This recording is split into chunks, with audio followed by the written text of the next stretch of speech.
సైదాపురంలోని GB కాలనీలోని ప్రాథమిక పాఠశాలలో నిర్వహించిన టీచర్స్ పేరెంట్స్ ఆత్మీయ సమావేశానికి ముఖ్య అతిథిగా డివిజనల్ డెవలప్మెంట్ అధికారి వసుమతి హాజరయ్యారు.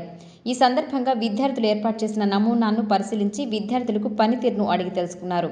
అనంతరం ఏర్పాటు చేసిన కార్యక్రమంలో డివిజనల్ డెవలప్మెంట్ అధికారి వసుమతి మాట్లాడుతూ, పాఠశాల అభివృద్ధి, విద్యార్థుల వికాసానికి, పాఠశాల సమస్యల పరిష్కారానికి ఈ ఆత్మీయ సమావేశం ఒక గొప్ప వేదికని అన్నారు. అలాగే ఉపాధ్యాయులు, తల్లిదండ్రుల మధ్య ఆత్మీయ బంధం ఏర్పడడానికి ఇది మంచి అవకాశమన్నారు. ఈ కార్యక్రమంలో ఎంపీడీఓ శివకుమార్, సర్పంచ్ రమాదేవి, విద్యా కమిటీ చైర్మన్ సుజాత, ఉపాధ్యాయులు ఇంద్రాణి, అరుణ, సుజాత, తల్లిదండ్రులు, విద్యార్థులు పాల్గొన్నారు.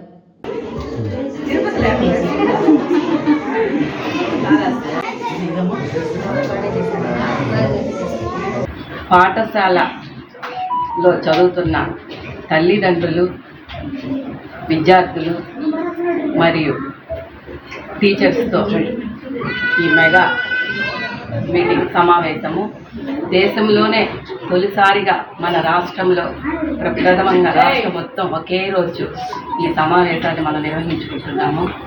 చదువుతున్న పిల్లల యొక్క తల్లిదండ్రులు తర్వాత టీచర్స్కి మధ్య ఒక మంచి ఆత్మీయ బంధం కూడా ఏర్పడేదానికి మంచి అవకాశం మనకి ఈరోజు ఇవ్వడం జరిగింది. నేను ముఖ్యంగా తల్లిదండ్రులు కోరేది ఏమిటంటే, మనకి ఎన్ని పనులైనా ఉండని, మనం ఉదయం నుంచి సాయంత్రం దాకా మనం పని చేసుకోవాలి. పని చేసుకోకపోతే మనకి జరగదు.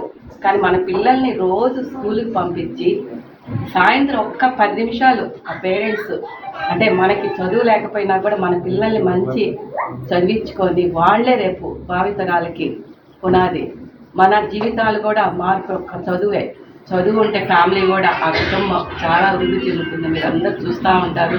ఇప్పటికే చాలా వరకు మన గ్రామాల్లో పిల్లలు చక్కగా చదువుకొని బాగా సాఫ్ట్వేర్ కానీ, డాక్టర్లకు కానీ వాళ్ళకి ఇష్టం వచ్చిన రంగాల్లో పోయి ఈరోజు పేరెంట్స్కి ఒక మంచి సపోర్ట్ని ఇవ్వగలుగుతున్నారు. ఈవినింగ్ టైము మనకి చదువు లేకపోయినా పిల్లల్ని పక్కన పెట్టుకొని పక్కన పడుకున్నప్పుడైనా, ఏమిరా ఈరోజు స్కూల్లో ఏం జరిగింది, ఈరోజు ఏం నేర్చుకున్నావు, నువ్వేమవుతావు, నీ కళలు ఇంట్రెస్ట్ అయిపోయి